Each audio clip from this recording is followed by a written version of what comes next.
We will start this evening's program in 5 minutes.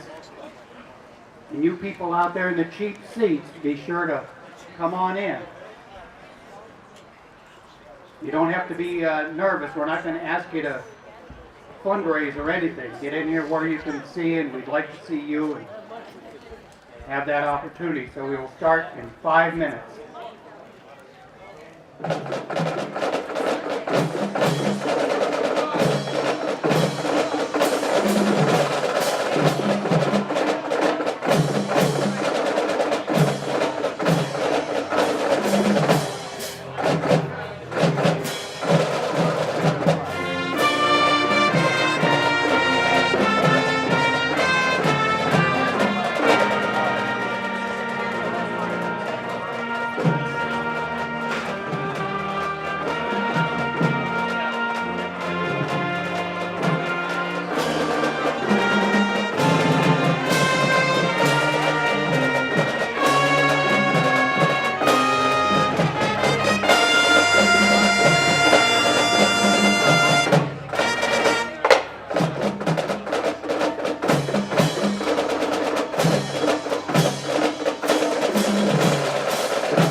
Every time this gentleman says fire, pull the trigger.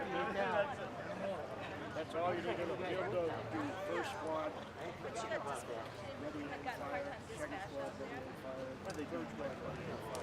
Every time he says a little more, he has.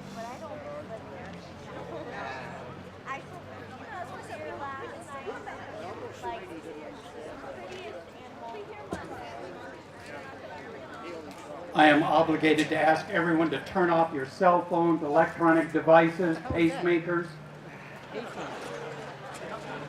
whatever else runs on batteries. Your Tesla, I don't know anymore. That would be good.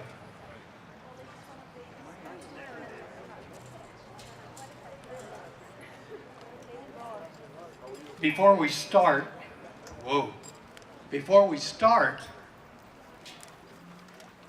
I thought it was going to be a spring evening. Obviously, it's a summer evening, so stay hydrated. There are some legends on how Decoration Day or Memorial Day started.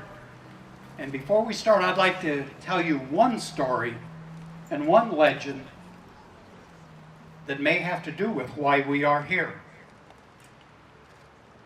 Memorial Day's patron saint is a woman known as Aunt Sue. Aunt Sue's legacy is engraved on the state monument in Jackson, Mississippi. Aunt Sue is referred to as the founder of Decoration Day. In April 1865, on the day she learned that the city of Jackson was about to surrender to Union forces, Aunt Sue organized a commemoration for Confederate soldiers in the beautiful Greenwood Cemetery.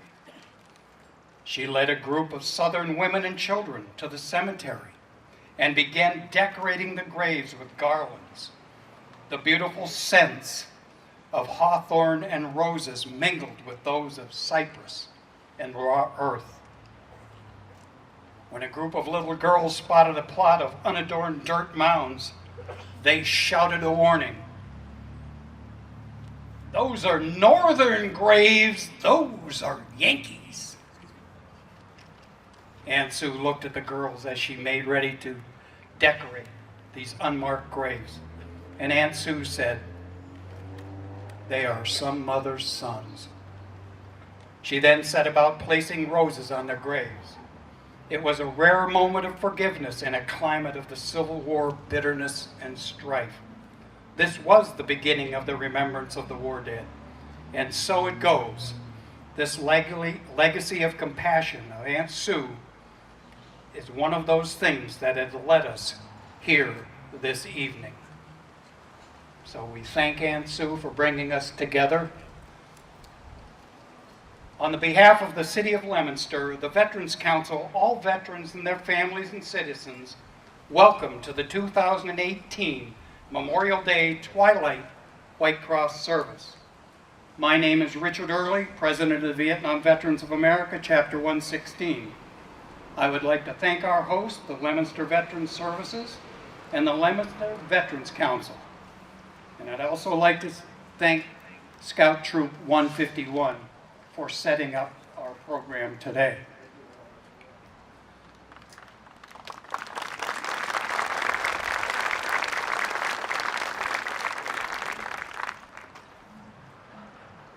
I call to order the 2018 White Cross Twilight Ceremony. Please rise.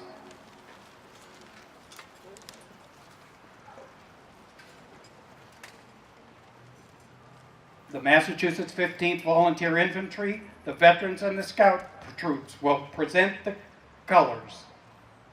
Forward, march.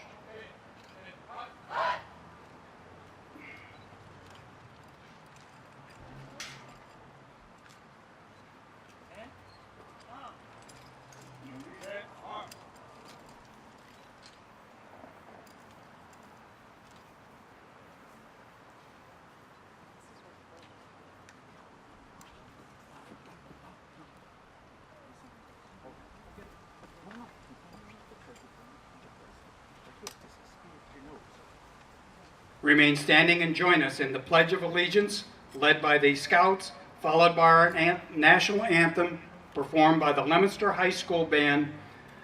The Veterans AMVETS Post 38 will bring the colors to half-staff.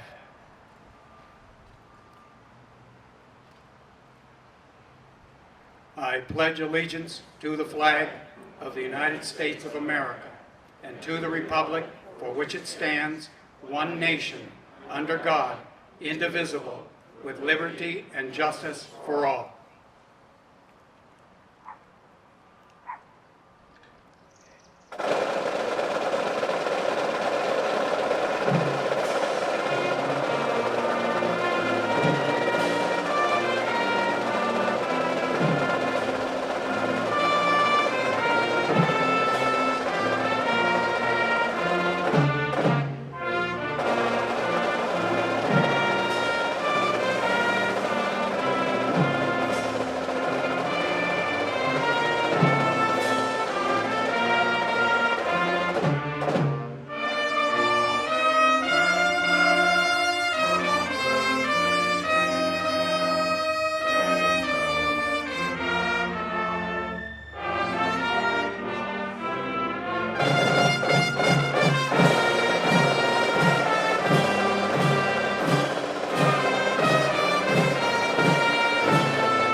AMVETS Post 38 will bring the colors to half-staff.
It is true that you need the hands of a surgeon to do these internal ropes.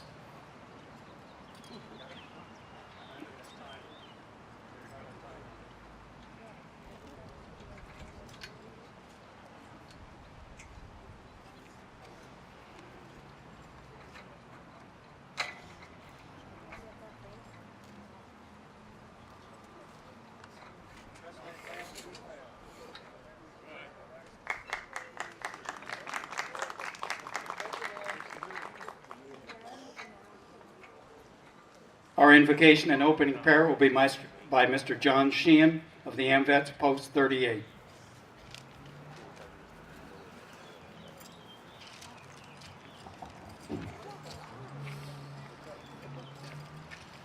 Let us pray. Eternal God, the creator of all people, we gather here today to pay tribute to those soldiers who have made the supreme sacrifice of life for the preservation of freedom for our beloved nation.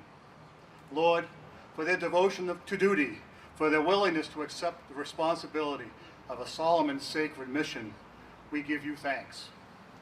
And on this day, we remember and honor their lives, their deeds, and their deaths on distant shores. May we again resolve that their deaths should not have been in vain. But we, as citizens of America, a nation founded on Almighty God, stand firm to keep peace that others have given their lives to achieve. Lord, bless the loved ones of those whom we honor here today. Fill them with pride that is truly justified, and that the comfort they can get only from you. We make these partitions in your name for those who have given us life, peace, and freedom. Amen.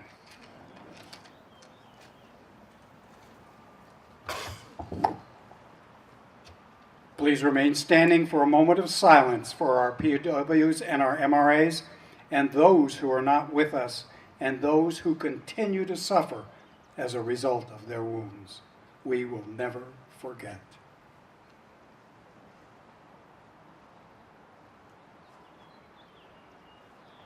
Scouts, post the colors.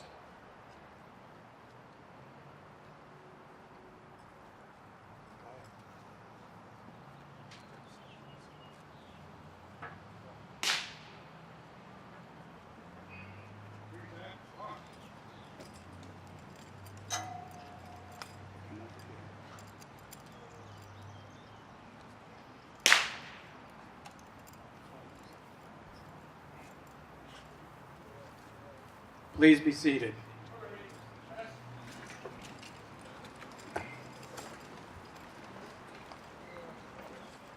I am privileged to be here today as we take time to remember those who have lost their lives for our freedom. And to you, the good citizens of Leominster, I thank you for the invitation and the kindness in supporting and assisting our veterans and their families. You continue to serve with a level of respect that is so often lacking in today's world. And our veterans, defenders of freedom, you come with memories, stories, and tears. You mean everything to us. You are in the thoughts of this nation and in every decent person on this planet. From our nation's beginning to the battlefields of World War II, Europe, the Pacific, Korea, Vietnam, the Cold War, the deserts of Iraq, the mountains of Afghanistan, and the war on terror, we thank you for your service. Thank you, veterans.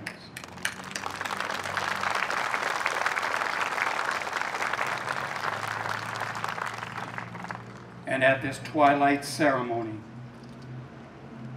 we honor especially all those who have worn the uniform and paid the ultimate price, true defenders of freedom and heroes.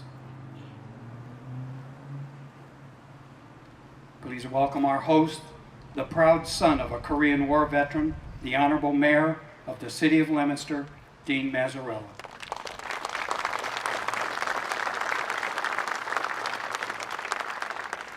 Welcome back, Richard. Nice to see you. Thank you. Good evening on this beautiful night. I think 1 year out of 25, 26, 27 that I've been here, it sprinkled once for like a minute. That was it. Something special about tonight as we sort of remember. Look at those names. Those names are still family names here in the city. You still show up to these events. Our Gold Star and Blue Star mothers continue to represent. The 15th is always sort of in the back. But not so long ago, just a couple of weeks ago, training in Carter Park, home of the training militia, a Leominster High School band, Veterans Chorus, so many others. Let me just take note, raise your hand if you're a senior and you'll be moving on next year, because we want to thank the Leominster High School band and those seniors who are representing us, many since the 8th or 9th grade. And a big thank you to all of our veterans organizations, because I continue to say, they may tell stories, Richard, but they never stop working and giving back. Never. There's never a time that you could go to an event in the community where veterans didn't have something to do with that event. Always giving back. Interesting enough, J.T. Toronto passed away just yesterday. His brother was here. Is one of the White Crosses. J.T. was 97, and I think about all of those years that went by without his brother, all of those times that he missed. But I know that the Toronto family and all the families here represented on those crosses know that 10, 50, 100, 200 years from now, people will show up on this same Friday night. Many of the families will sit and stand in the same locations and honor those who are never forgotten. And that is important. They're missing in action, lost at sea, buried at sea, or buried in a foreign soil, never to return. And as you know, we don't give up hope. Mr. Dufresne's remains were found and brought back to the city and given a respectful, dignified, honorable welcome home. And so I don't, with technology today, our young, bright, and best people who are working hard to go through the remains that they have to try to identify some of those right here with a white cross and their name on it. So thank you for always showing up, and the crowd never shrinking, always growing. Thank you.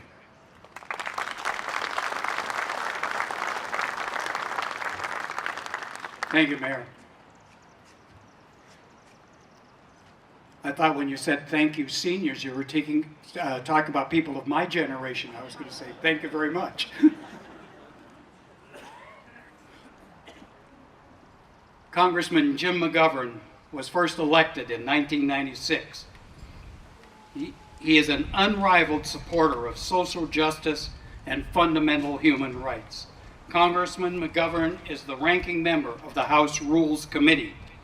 He advocates for and supports the men and women serving in the military. Congressman McGovern has long championed, honored, and respected those who serve and protect our freedom. Please welcome Congressman James McGovern.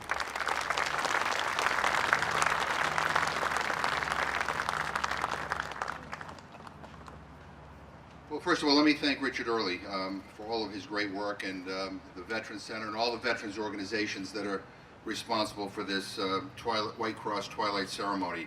I'm grateful to all the scouts that are here today. I too want to add to the mayor's compliments to the incredible Leominster High School band. Rick Marchand was reminding me that this is one of many events that the band and a lot of the young people are going to be involved with this weekend. A lot of other people are doing other things. They're honoring our veterans, and we're very grateful to them.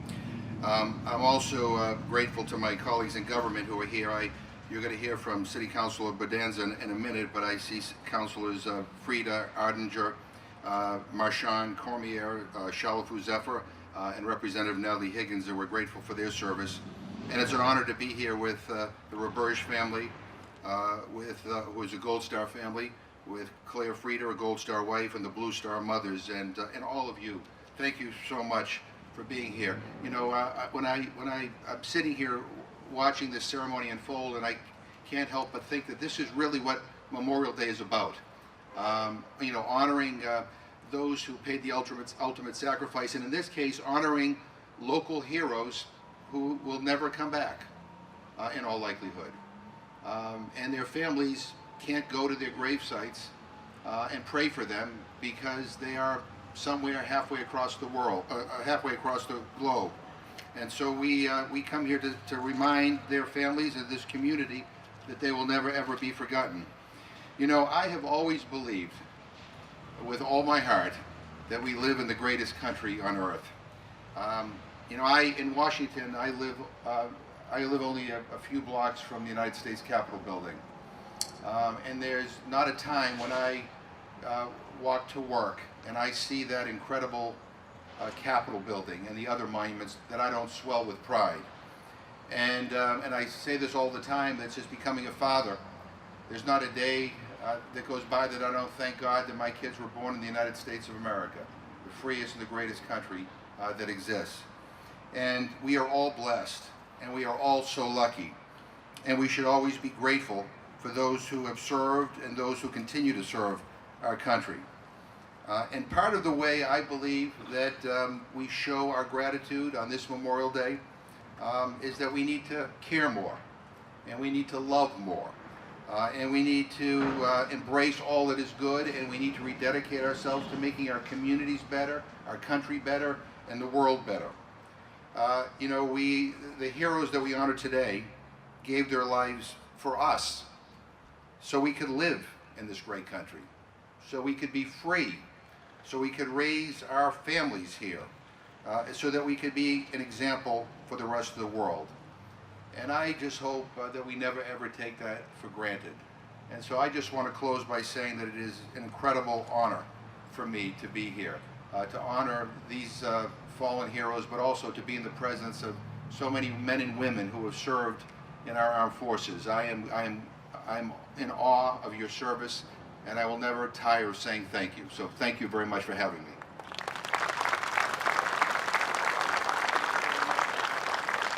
Thank you, sir.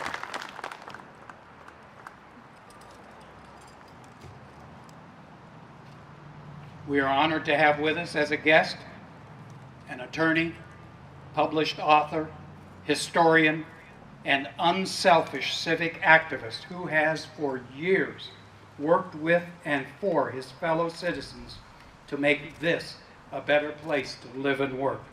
Please welcome City Councilor Mark Bodanza.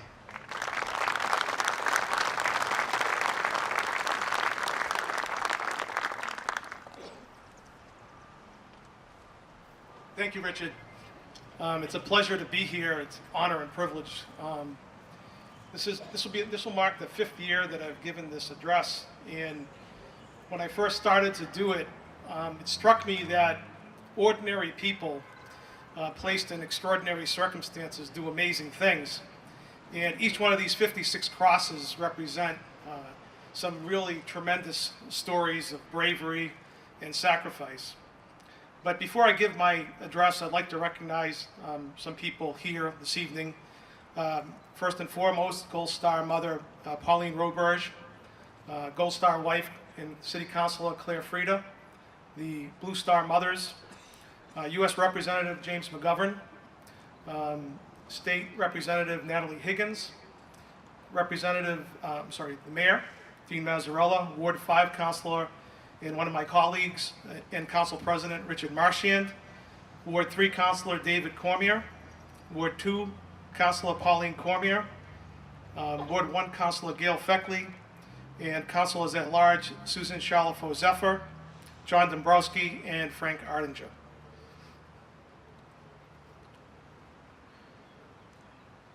Manned by hard-fighting men, both of honor and fame, she flew the stars and stripes of the land of the free. But tonight she's in her grave at the bottom of the sea. Did you have a friend on the good Reuben James? What were their names? Tell me, what were their names?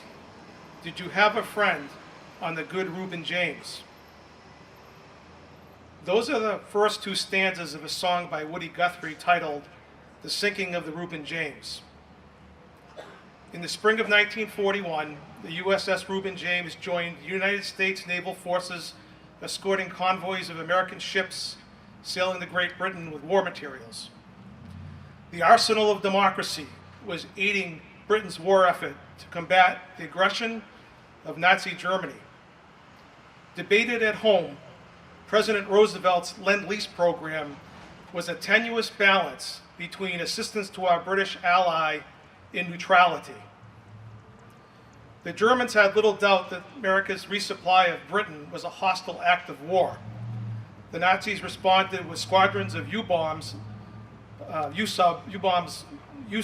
sent to North Atlantic to hunt and destroy American shipping. On October 27, 1941, after a U-boat attack on the USS Caveney, President Roosevelt declared, "The shooting has started." The President ordered the Navy to sink any German ship found in American waters. Just days after the President's announcement, the USS Reuben James left its base at Newfoundland to escort supply shipping to Iceland, where British escorts would pick up the convoy for the remainder of the journey to England. At 5:30 a.m.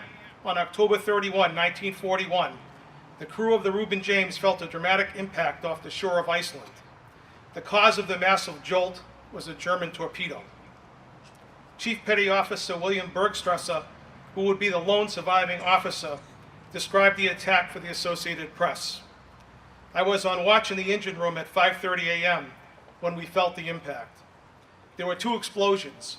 One sounded like the magazine. Altogether, there were 8 men in both sections of the engine room." The lights went out and the steam flow was interrupted. There was a sinking motion of the ship as if she were going down by the bow. I went topside and found the whole forward part of the ship, including the bridge, completely demolished and carried away.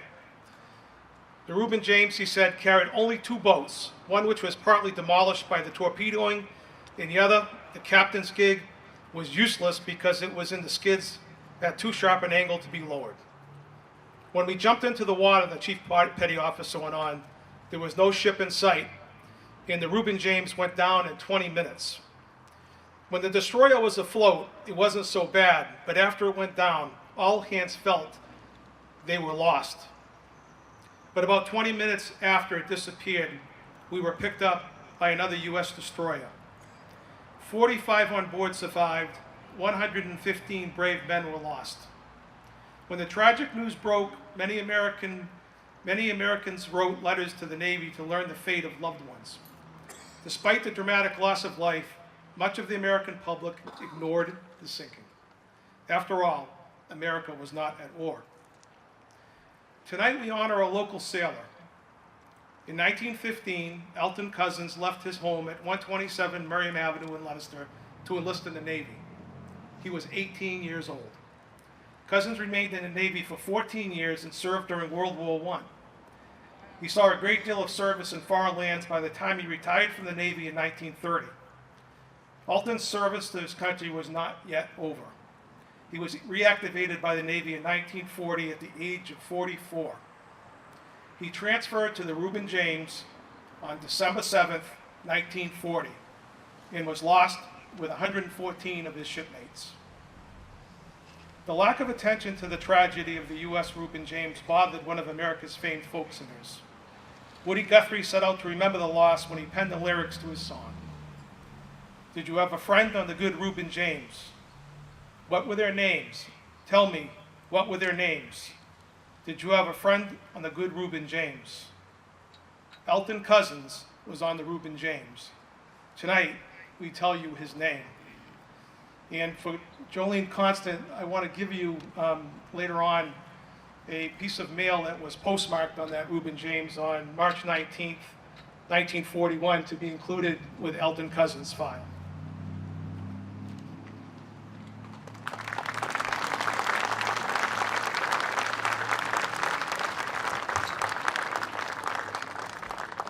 Thank you, sir.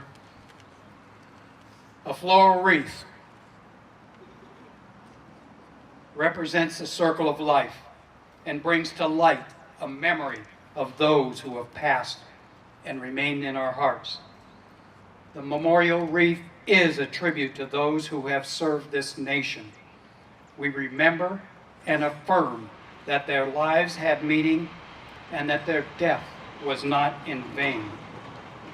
Our country is indebted to those killed in action and those who died as a result of their wounds. Their service to the nation spans every decade, every year, and every day of our country's existence. Through untold courage and sacrifice, Americans at great cost have secured our liberty. The loss of a child, a spouse, a mother, or father burns a hole in the heart that never heals. This death is catastrophic. Our memorial wreath will be placed by the Roberge Gold Star family in memory of Jonathan Roberge, killed in action, Mosul, Iraq, February 9, 2009. Also placing the wreath, Gold Star wife Claire Frieda, whose husband Ronald died from wounds received while serving as a medic in Vietnam. They are escorted by the Blue Star Mothers. The Blue Star Mothers are the extraordinary American families that keep the home fires burning, provide support, hope, and loving kindness. Please proceed with the memorial wreath to the front and center for all to see.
We pledge once again this evening that we will never forget.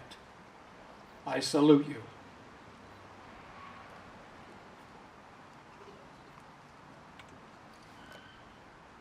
These white crosses represent those young Leominster residents who lost their lives while serving. They represent their comrades in arms of all wars. It is with renewed resolve that we will never diminish their contribution to freedom. From Troop 151, Owen Santos, with the roll call in honor of those Leominster residents who made the supreme sacrifice. Owen.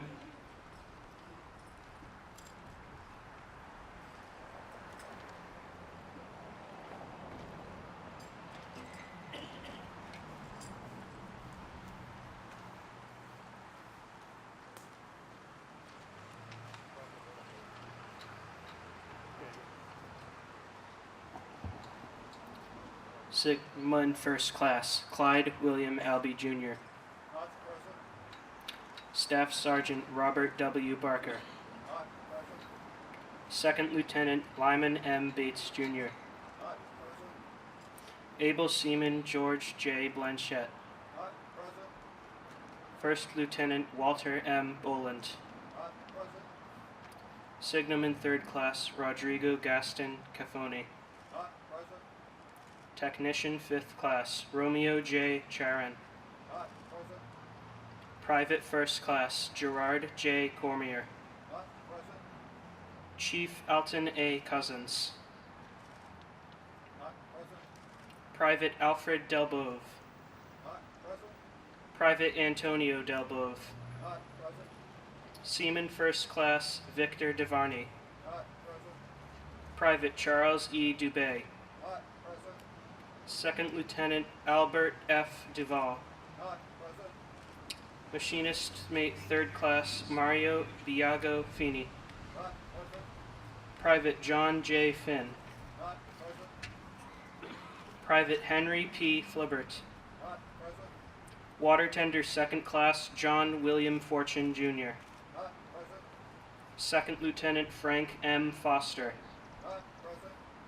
Private First Class Leo M. Gagnon. Private First Class Arthur O. Goffert.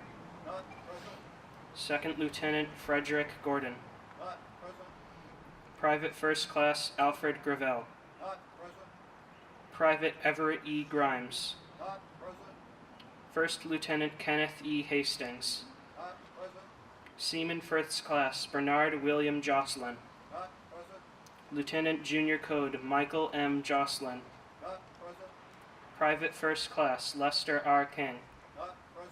Sergeant Walter E. Karasowitz. Signalman Second Class William Courtney Lavoy. Private Harold L. Lord. Seaman First Class Arthur Raymond Marcoux. Private Joseph Russell Martineau. Private First Class John J. McGillen. Private Edmund Melanson. Utilityman Gerard Joseph Mitchell. Ordinary Seaman Lawrence Lenwood Mitchell. First Lieutenant Richard C. Nicholas.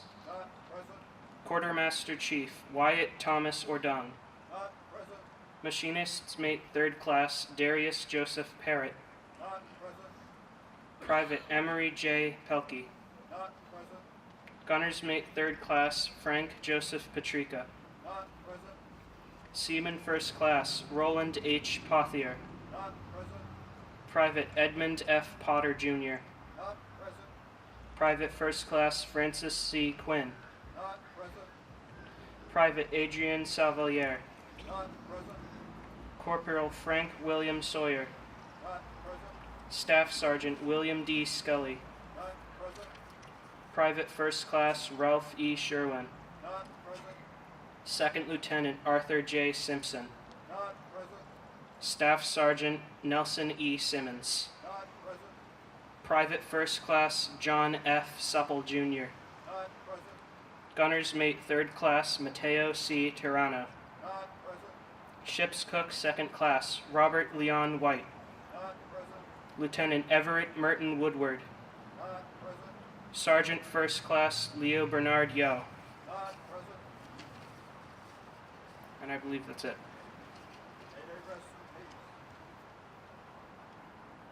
May they rest in peace. Thank you.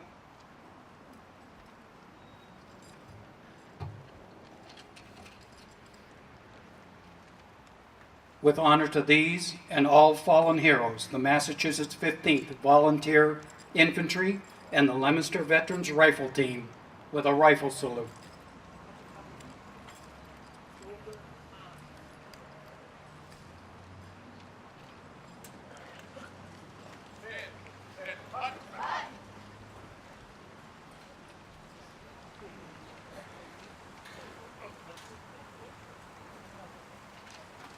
Present arms.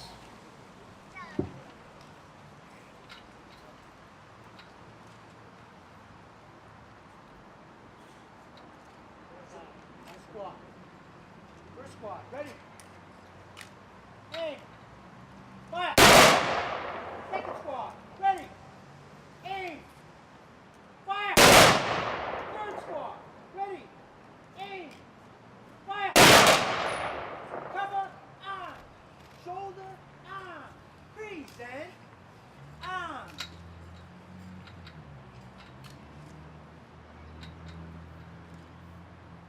Order. Arms.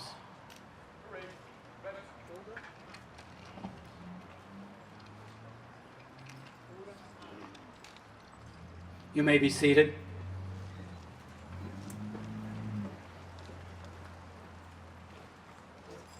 Led by Fran Cooley, the International Veterans Chorus began with the idea of educating children about the important role of our veterans so that we may live in a free democracy. They have taught both children and adults and people from all over the world can live in peace and harmony. Through their music, dedication, and compelling personalities, they have shared not only the love of music, but also the love of country and patriotism. The Veterans International Chorus.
We're honored to have Dan Landry tonight on violin, and he's George Schroeder's grandson. So we like to keep it in the family as much as possible. So thank you, Dan, for coming out tonight. We'll be singing Danny Boy.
In a moment of candid honesty, when Donna Allard said she had the idea to get together some veterans to sing, after much thought, I gave her the advice, you'll never get a bunch of veterans to sing. So I was wrong these many years ago, and I continue to be wrong. Thank you very much. Veterans International Chorus.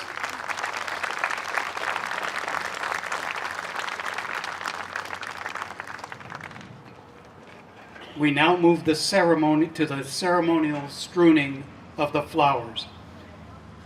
Air Force veteran Richard Raborge of AMVETS Post 38. Richard.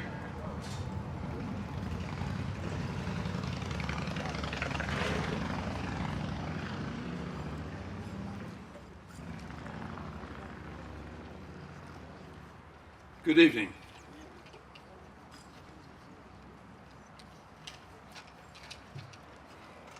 The White Cross ceremony is held each year at the Leominster Veterans Center on Friday evening prior to Memorial Day.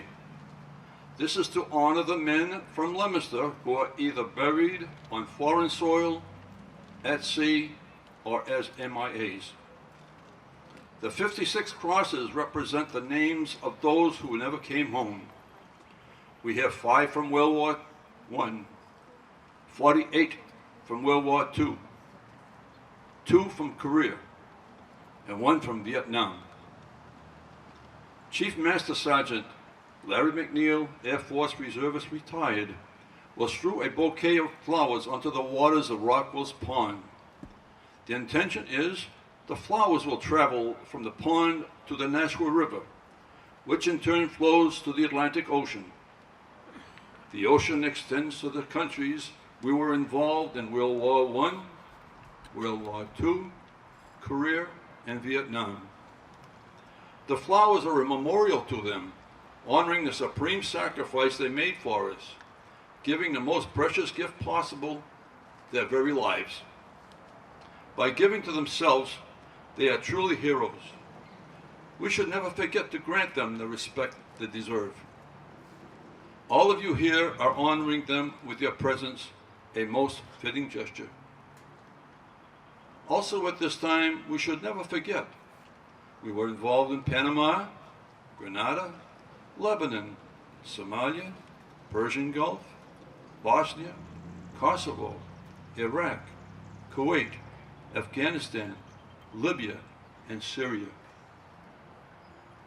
Now we'll have the following: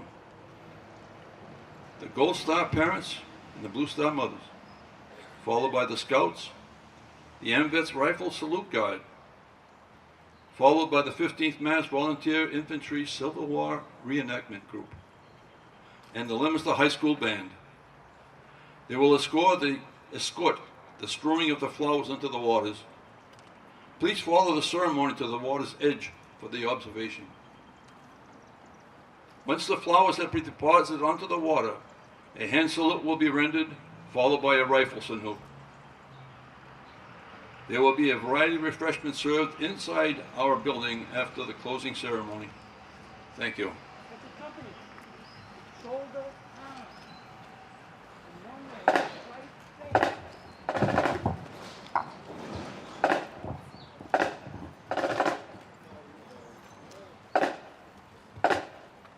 Sergeant McNeil, proceed to Rockwell Pond to honor those who have made the supreme sacrifice. We invite all of you, please follow the procession to Rockwell Pond for the strewing of the flowers.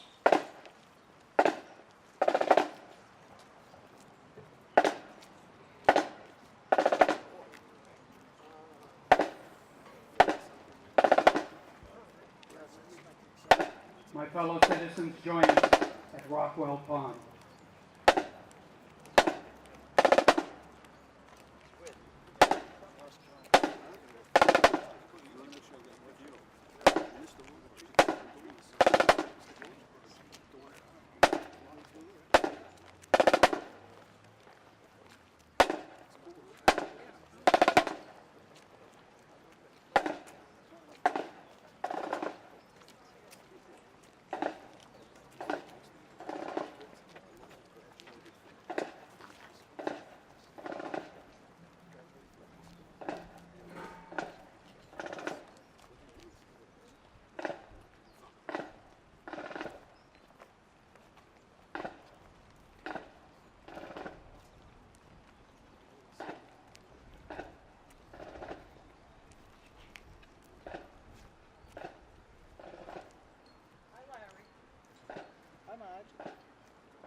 Identify, my squad. First squad, ready. Aim. Fire. Second squad, ready. Aim. Fire.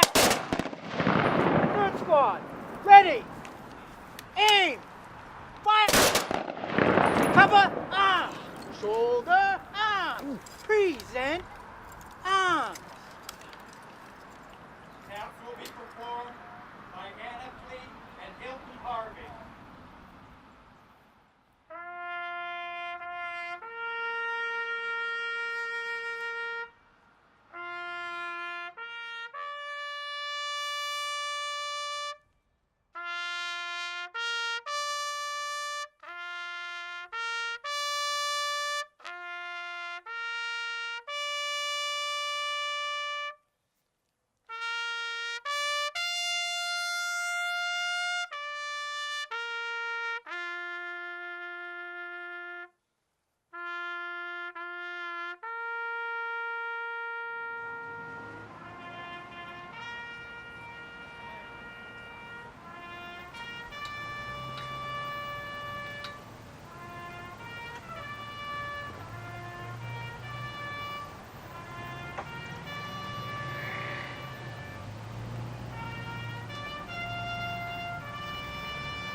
Shoulder, arms.